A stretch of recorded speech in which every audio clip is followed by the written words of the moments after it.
ಕಾಡಾನೆ ತುಳಿತಕ್ಕೆ ಒಳಗಾಗಿ ರೈತ ಸಾವನ್ನಪ್ಪಿರುವಂತಹ ಘಟನೆ ಟಿ ನರಸೀಪುರ ತಾಲೂಕಿನ ಪರಿಣಾಮಿಪುರದಲ್ಲಿ ಸಂಭವಿಸಿದೆ. ಗುರುಮಲ್ಲಪ್ಪ ಆನೆ ದಾಳಿಗೆ ಬಲಿಯಾದ ವ್ಯಕ್ತಿ. ಗ್ರಾಮದ ಕಬ್ಬಿನ ಜಮೀನಿನಲ್ಲಿ ಕೆಲಸ ಮಾಡ್ತಾ ಇದ್ದಂತಹ ವೇಳೆ ಗುರುಮಲ್ಲಪ್ಪ ಮೇಲೆ ದಾಳಿ ಮಾಡಿದ ಕಾಡಾನೆ ಕೊಂದು ಹಾಕಿದೆ. ಮೃತ ಕುಟುಂಬಸ್ಥರ ಆಕ್ರಂದನ ಮುಗಿಲು ಮುಟ್ಟಿದ್ದು, ಸ್ಥಳಕ್ಕೆ ಅರಣ್ಯಾಧಿಕಾರಿಗಳು ಭೇಟಿ ನೀಡಿ ಪರಿಶೀಲನೆಯನ್ನ ನಡೆಸುವ ಮೂಲಕ ಆನೆ ಸೆರೆ ಕಾರ್ಯಾಚರಣೆಗೆ ಮುಂದಾಗಿದ್ದಾರೆ.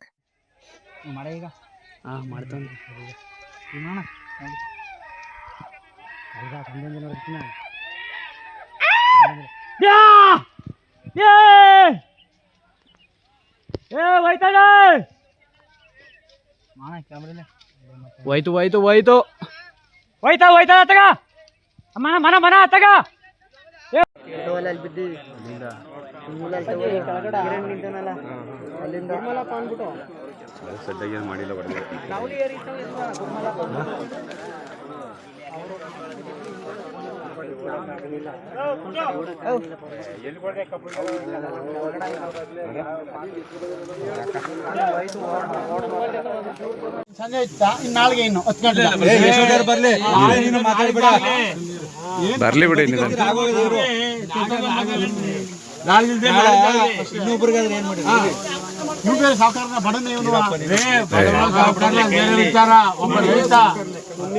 ನಮ್ಮ ಸಾಹೇಬರು ಫೋನ್ ಮಾಡಿದೆ, ನಿಮ್ಗೆ MP ಹೆಚ್ಚ ರೈತ ಹೆಚ್ಚ ಬನ್ನಿ ಅಂತ ಕೇಳಿದೆ. ಏನ್ ಸ್ವಾಮಿ ಫೋನ್ ಮಾಡಿರ್ಲಿಲ್ಲ, ನಾನು ತಹಸೀಲ್ದಾರ್ ನಾನೇ ಫೋನ್ ಮಾಡಿದ್ದೆ.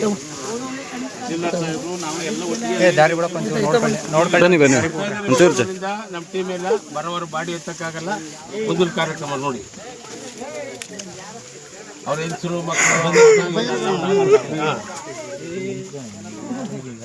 ಅಲ್ಲ ಸರ್, 11 ಮುಕ್ಕಲಿಂದ ನಾವು ಶ್ರಮ ಪಡ್ತೇವೆ. ಅಟ್ಲೀಸ್ಟ್ ಬಂದು ಎಳ್ನೀರು ಕುಡಿದಾಗಿರೋದನ್ನ ಬದಿಕೈತಿರ್ಲಿಲ್ಲ ಇವರು ಹೇಳಿ. ಮತ್ತೆ ಎತ್ಕೋಗಿಂದ ನಾವೇನು ಹೇಳ್ತಿಲ್ಲ, ಅವ್ರಿಗೆ ಒಂದು ಕ್ಯಾಮ್ರಾ ತಂದು ಮಾಡಿ ಎಷ್ಟು ರಿಕ್ವೆಸ್ಟ್ ಮಾಡ್ಕೊಂಡು ಗೊತ್ತಾ ಅವ್ರೆಲ್ಲ ಕೈನೆಲ್ಲ 25,000 ಕೇಳಿದಂತೆ ಅವನ ಕ್ಯಾಮ್ರಾ. ನ್ಯೂಸ್ ಅಲರ್ಟ್, ನಿಮ್ಮಿಂದ ನಿಮಗಾಗಿ.